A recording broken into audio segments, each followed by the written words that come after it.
நீங்க என்ன பண்ற, நம்மளால ஒரு 10 பேரை செட்டப் பண்ணிட்டு இந்த டீ கடை, பொட்டி கடை, கோயில் திண்ணை இங்கெல்லாம் போய் உட்காந்துக்க. கருப்பன்னு ஒரு ஹரிஜன் செத்து போயிட்டானாமா, உனக்கு இந்த வழியாத்தான் எடுத்துட்டு போக போறான் சொல்லு. இந்த மாதிரி சொன்னோம். இந்த மாதிரி கோயில்ல சாமி சாட்டிருக்க நேரத்துல ஒரு தாழ்த்தப்பட்டவனுடைய பிணத்தை எடுத்து ஊருக்குள்ள போனா சரியா வருமானு கேட்டோம்.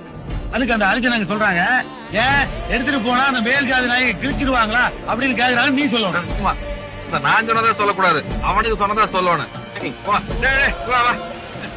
மேல் ஜாதிக்கார நாய்க, அந்த நாய்கங்கிற நல்லா அழுத்தி சொல்லணும். சரி,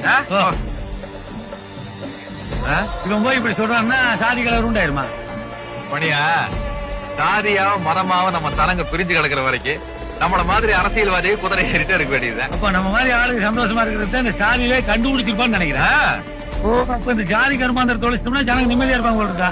ஜனங்க நிம்மதியா இருப்பானுங்க, நாம தான் சோத்துக்கு டிங்கி அடிக்கணும். உனக்கு வேற ஏதாவது தொழில் தெரியுமா? தெரியாது, அரசியல் தான் தெரியும்.